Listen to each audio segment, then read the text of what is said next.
Hello everybody and welcome to another edition of the Sports Exchange. My name is Scott Morgan, Rock Motor City Madmouth. We are live over at Blue Wahoos Stadium in beautiful Pensacola, Florida. Beautiful backdrop behind us with the water, and of course here we are in the box, a radio box. And you know what? I am pleased to be joined by Bill Vilona for BlueWahoos.com. Bill's been so gracious enough to get me up to speed on this team as I've done a couple of broadcasts with Chris Garagiola, and now Bill and I talk some baseball on our own. So welcome to the show, Bill. Well, thank you so much for having me, Scott, and thanks for driving.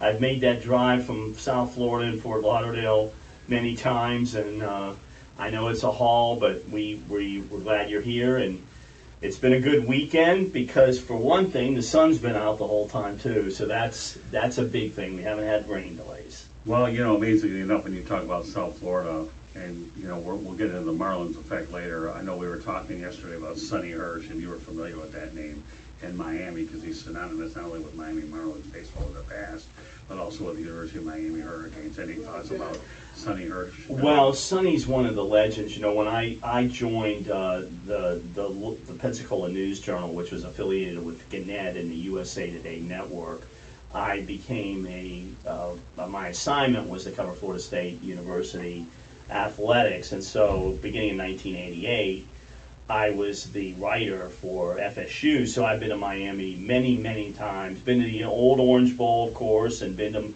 Marlins Park. But the Hurricanes, of those games between Miami and FSU in the late 80s all the way through the 90s, you know, they're some of the greatest college football games ever, and the number of NFL players and NFL Hall of Fame players that came out of those games, man, it was staggering. So, yeah, Sonny, a legend.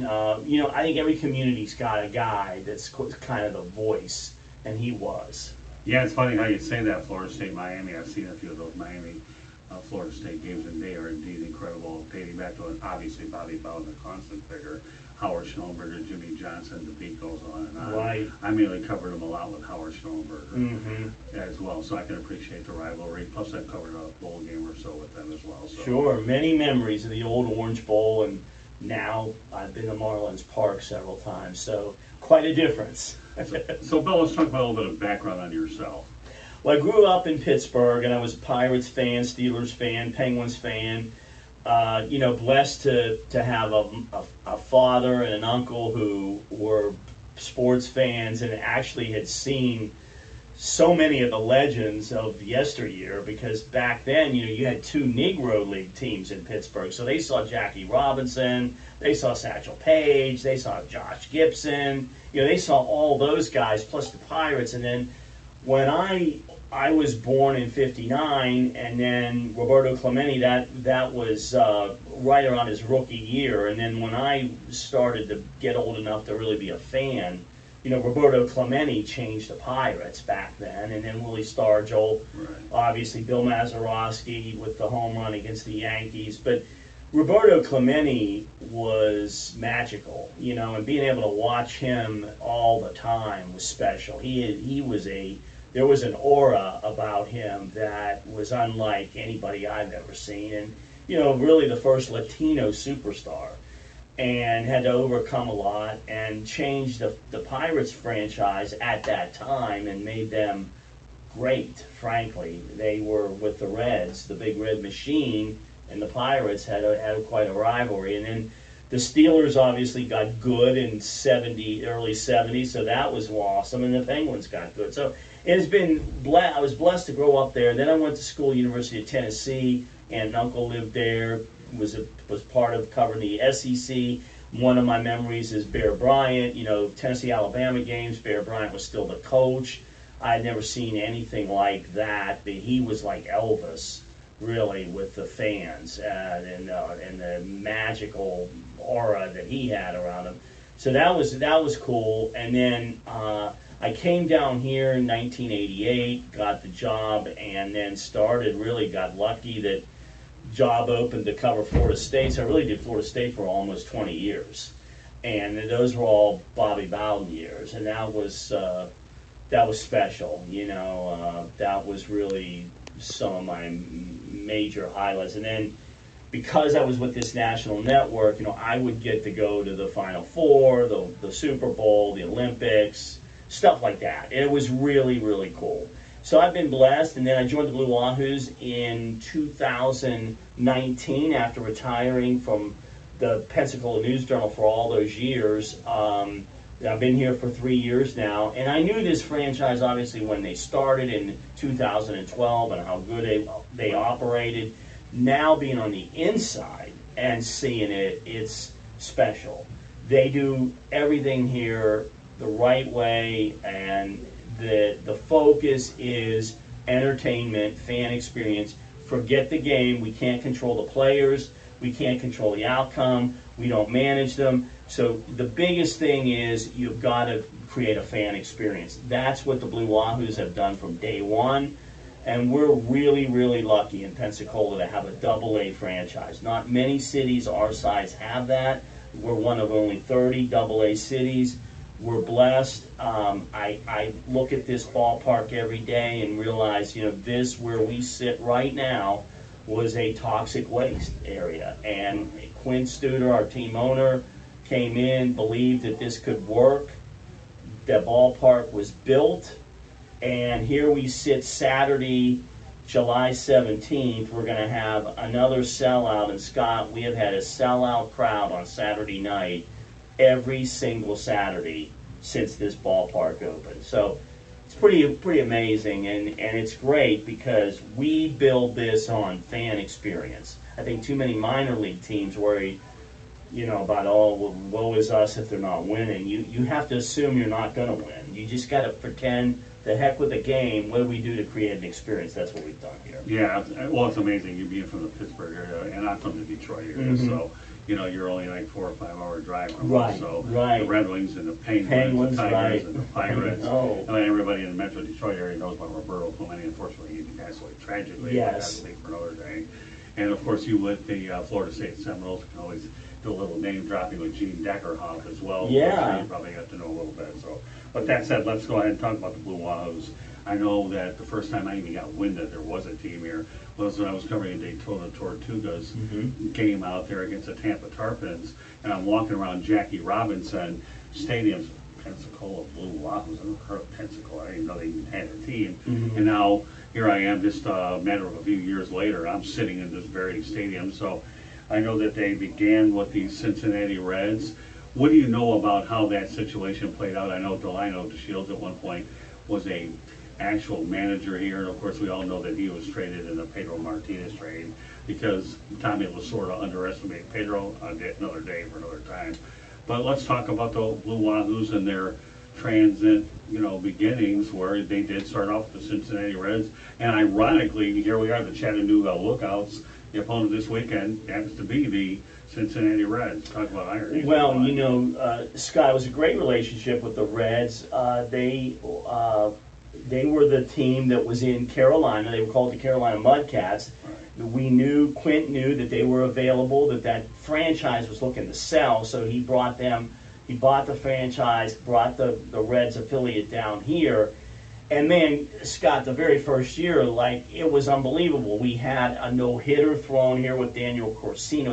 It was a combined no-hitter on this field on a Saturday night with Daniel Corsino and Wilkin De La Rosa. People went crazy. I had never seen a no-hitter live in professional baseball, so that was a thrill of mine to write that. That was cool. Then Billy Hamilton joins the team in the second half of 2012 and then sets the minor league baseball stolen base record. That was amazing. Jim Riegelman, who had been the manager at the Cubs and with the Nationals, he was our manager that one year. That was special. So that first year, it was like, wow, all these things are happening. When Delino took over in 13 and 14, well, then we got Jesse Winker in the second half of 14. Jesse Winker, now a Major League Baseball All-Star, one of the game's top players. He was on this field. Got to see him 2014 and 15. Pat Kelly took over as manager in 15. And then for 3 years, this franchise made the playoffs. They won a co-championship in 17. And then after the 18 season, that was when the affiliations all across minor leagues did some reshuffling. We became the Twins affiliate, Right. and the Twins were in Chattanooga at the time. And I think it's been a good switch because Chattanooga was the Reds affiliate way back, and there was a lot of Reds fans in Chattanooga. So we were the Twins affiliate for 1 year. Unbelievable talent that year. You're talking about we had Brusdar Graterol, Alex Kirilloff, Trevor Larnach, Royce Lewis. We had 3 #1 draft picks on the field at the same time. That was incredible. And then the world changed, as we all know. After the 19 Right. season, we were thinking, this is going to be a long-term partnership with the Twins. Then the coronavirus, the minor league baseball shuts down, the contraction, the reshuffling. The Marlins wanted to be here. Jacksonville wanted to be AAA, which makes sense. Jacksonville's a AAA city, a AAA ballpark. So it's worked out. Minnesota got a great deal with St. Paul being their AAA affiliate and Wichita, Kansas being their AA. So now we're with the Marlins for 10 years, and this is neat because the Marlins are on television in Right. Pensacola. The Marlins have a lot of Miami residents that have either moved up here or got connections here. So there is a partnership that's building with Miami, and so it's been fun so far. And we're just trying to navigate through this wild hopefully post-coronavirus year. Yeah, I know 2020, there was no season at all. What was it like during a non-baseball season, and how they kept the community active in the ballpark going, that so much time and money went into all of this? Well, there was no secret. Quint made it public that we lost between $3 and $4 million last year by not playing baseball. Right. What we did, though, was create a national story when we created an Airbnb in the home team clubhouse. We had an Airbnb set up, and one of our former group sales executives, Bailey Tate, managed that. I got to be really close friends with her. I'm telling you, Scott, that was amazing. We had 75 guests and I think 100 and some nights, and we had them from 25 different states. We were on ESPN. We got on the Today Show for the weekend. Japan television came up, did something on us. Germany did a German TV station. We were known as the only ballpark in America doing an Airbnb. It was a big hit. That helped us. We had a lot of events. We have a great events manager, Shannon Reeves. She booked a lot of events. So we survived. That was the big thing. A lot of minor league baseball teams laid everybody off. Quinn Studer said early on, no, everybody's going to keep their job. We're just going to do things differently, and we're going to try to do what we can to make revenue. Well, that's what we did. And then that's when, of course, baseball went through this massive overhaul. First time in 100 years that minor league baseball was going through something like this. Now, Major League Baseball controls minor league baseball. So we went through a lot, and but it's been a wonderful journey. And last year was rewarding in its own way. We won awards because of the Airbnb and because of what we were able to do, keeping the ballpark open 200 nights and having something here somewhere for people to go that was safe and outside. Yeah, let's talk about Quinn Studer. He's the reason that we're here. Graduate University of Wisconsin Whitewater. Candy Abilene obviously is from there, and I have family members that are there, so that certainly helped create an opportunity for us. And we also had Quinn Studer on the Sports Exchange as well. We're not obviously not the visual side because we weren't developed at that time. But yeah, I find that Quinn Studer is probably a guy that has more integrity than anybody can imagine, and a bigger heart. And I'm hoping to spend more time with him tonight. But let's talk about Quinn Studer's impact on the community itself, the Pensacola community. And we know that we'll use another opportunity to get to Beloit, although I know he has interest up there as well. But let's talk about Quinn Studer. What do you know about him? Well, simply put, he changed Pensacola. If I could sum up what Quinn has done for Pensacola, he forever changed Pensacola for the better. Pensacola had no downtown. Now it is a vibrant downtown. This ballpark was a wastewater, actually toxic waste area. he was spearheaded, building this beautiful ballpark. From this ballpark, everything happened. Retail happened, residential happened, and the tax revenues started to come into the city. People started saying, hey, look what Pensacola is doing. Now we're known as a community that has turned itself around. Quinn has done seminars on that. Quinn is an amazing man. I got to meet him in 2002 for the very first time when he owned the Pensacola Pelicans, which was an independent league team. Back then, Quint and his wife Rishi were setting up chairs, piling pizza boxes. Quinn had to pay money sometimes for the opponent to travel because they were strapped for cash, but Quint didn't want to lose the league. He didn't want to lose the games in Pensacola. He remodeled the University of West Florida's ballpark to give it a little bit more of a flair and create some really good amenities out there. And then the vision was, hey, let's build this ballpark. Now, originally, Quint wanted to stay independent. Bruce Baldwin, who was an executive with the Atlanta Braves and who Quint hired, said, no, Quint, we have a chance to get into the Southern League. And when I first heard that, I was like, the Southern League, Double A? I mean, this town was going to go from independent league to Double A. And it happened. And now, Quint, it happened because Quint made it happen. Quint paid millions and millions of dollars out of his own pocket to not only, you had transfer fees, exclusivity clauses with Mobile, all sorts of things. He made this happen. Everybody doubted it. Now nobody's doubting it. Really, from what Quinn has done in these 20 years now, has been stunning. And, you know, he's turned. We now have some of the best hospitals because of him. We have so much because of what he has done, his generosity, himself and Rishi. I mean, they've changed this town. I mean, I don't know how else to say it, that his vision, his dedication, his commitment, his caring, his love for this community has changed everything. And I know everyone's appreciative, and I'm just grateful to have this opportunity, the later years of my career, to be part of an organization that he operates and see how it works. It's just been incredible. Yeah, as we've driven around town, I've noticed the Studer family name on certain businesses, hospitals, so I've certainly in a short period of time have gained a much better understanding. So let's talk about the Miami Marlins. We talked about them for a moment. Let's first of all talk about the relationship, and then we'll go on to the prospects. Now, tell me, I had a chance to talk to Kim Ng when they actually announced it a while back, because the Marlins will do media availability calls with administrators. And I think the one thing that the Marlins are really delighted about is now they practically own the state. Okay, they've got Jupiter, South, and they have Jacksonville, and now Pensacola. Let's forget Miami. I mean, Miami's Miami. We're talking about three of the major cities in the state of Florida, for which, you know, you have Jupiter, again, which is pretty good size in West Palm Beach, out in that area. Mm-hmm. And then you go up to Jacksonville. Here we are in beautiful Pensacola. So it's a great situation for the Marlins. Kim was up here, got to meet her, wonderful person. She spent a couple days up here.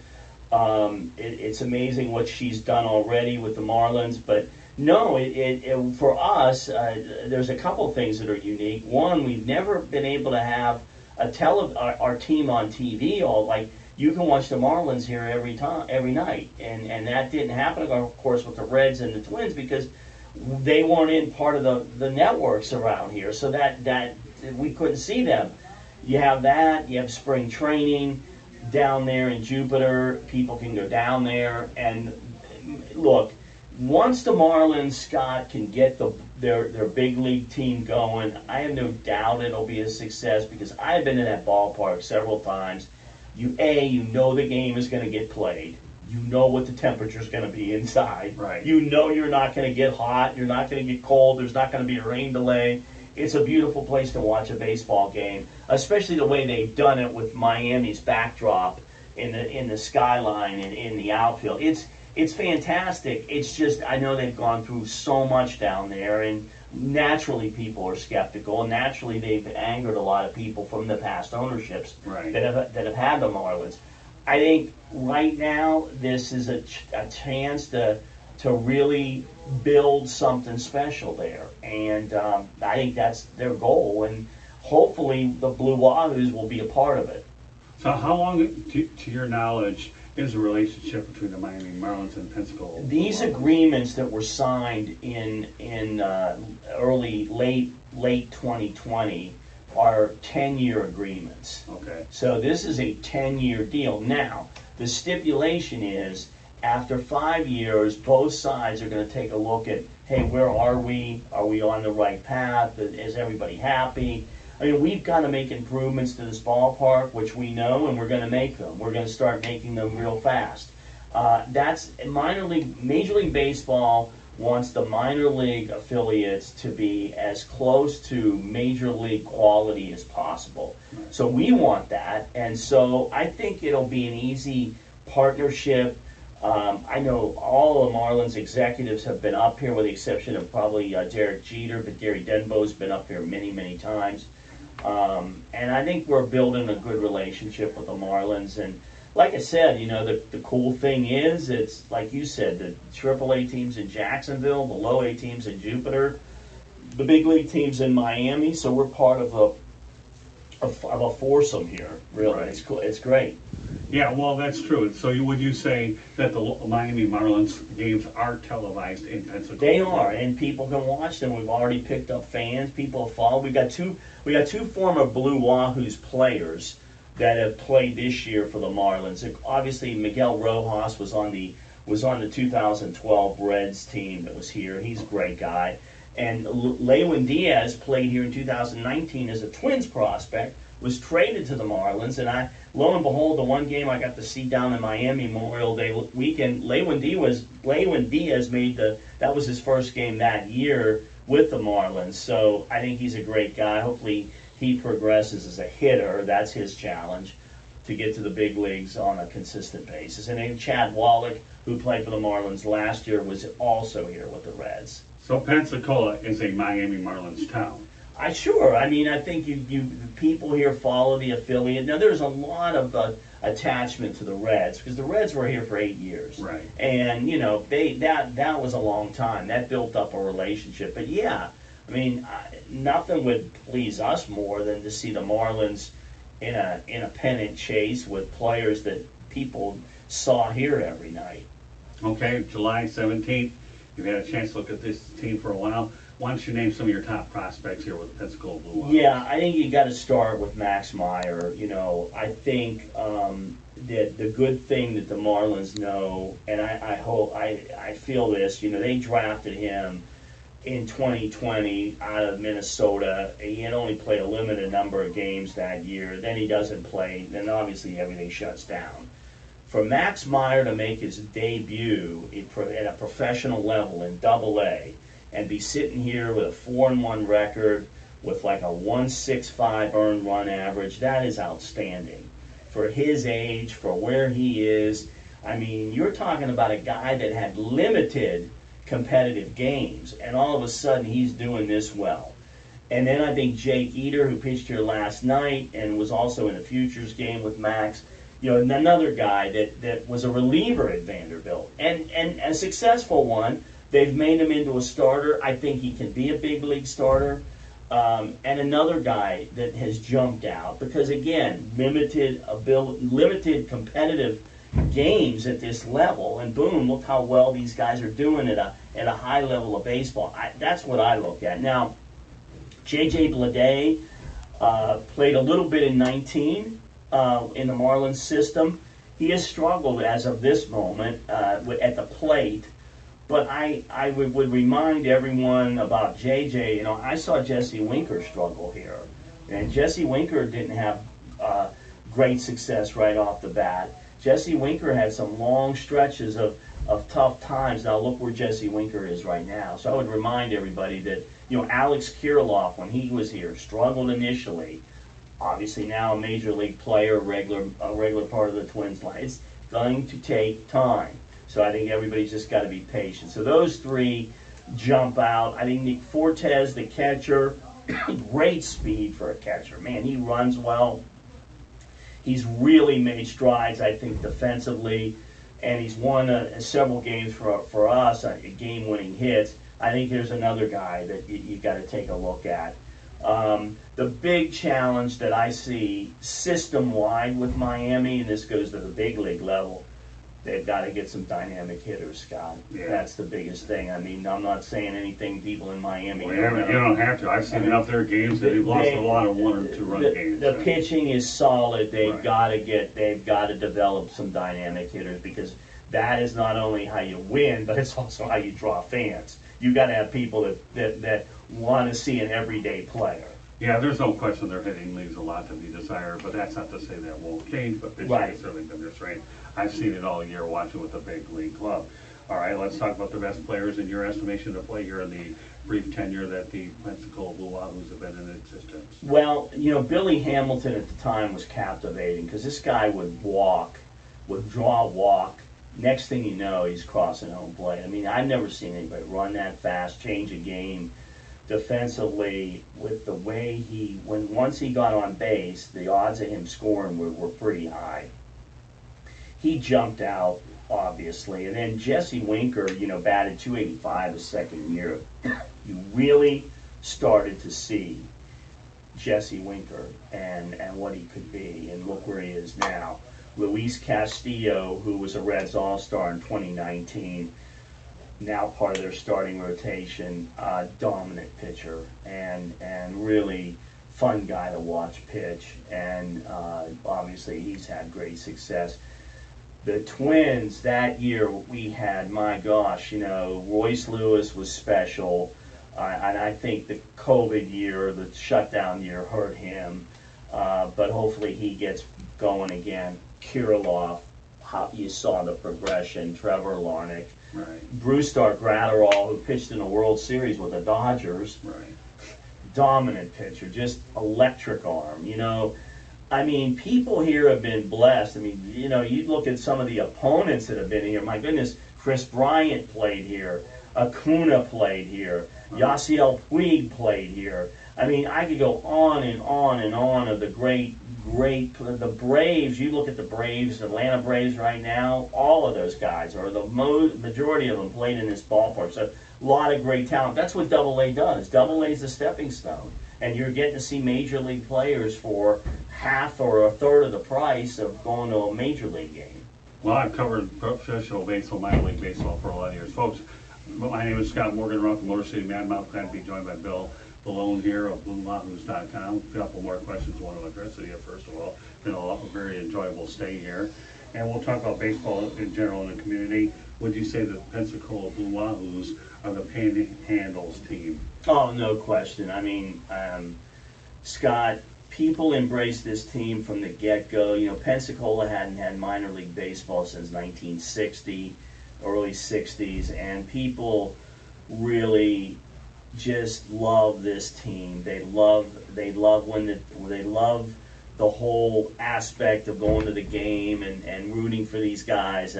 People stay here till the end if this team is winning, and they want to see them win. And this is a Blue Wahoos town. I mean, there's no doubt. I mean, more than anybody cares about the major league level, they want to see the Blue Wahoos do good. So that it's changed the sports landscape here. The attendance for our size of a community has been outstanding. We do so many great things as an organization to get fans to the ballpark, because this is not a gigantic town. I mean, we're 50 miles from Mobile. Mobile is twice or 3 times the size of Pensacola, and it's almost like there's a big wall because it's in another state. And so we don't draw much from Mobile, but we do draw from Fort Walton Beach, which is 45 minutes. We get some from Destin, which is an hour. People are maybe familiar with that area. We do draw from the other side, but not as much. But we do get tourists that come in here and want to see a ball game. So this has been an unbelievable success. Yeah, I mean, judging by the energy and the atmosphere that I've been able to see over the last few days, certainly it's been unbelievable. Just give me a brief explanation about the Beloit situation. I know Pete Stewart's involved in that organization. We don't have to get into anything long or detailed, but just a little bit of an overview of how the dynamic fits. Yes, Beloit, Wisconsin was a single A, low A team, member of the Midwest League, was on the chopping block to be eliminated. They play in an old stadium, not very nice, Pullman Field, been there forever. They were doomed, and then all of a sudden Quint, who is he's not from that area, he went to school Wisconsin Whitewater, had family living in the Lake Geneva, living in that area, loved Beloit, wanted to see Beloit's franchise stay, and he was able to build a relationship with Diane Hendricks, the owner of ABC Supply Company, the richest woman in the United States. She agreed to help fund a stadium, ABC Supply Stadium, that's going to open later this month in Beloit, Wisconsin. It's going to be a 3,500 seat ballpark with artificial turf, same kind of turf the Marlins have. Beloit now will be a showcase low A team once they get this stadium built. So we manage that. We're a lot of our staff has been involved in Beloit. We're very excited about where that's headed.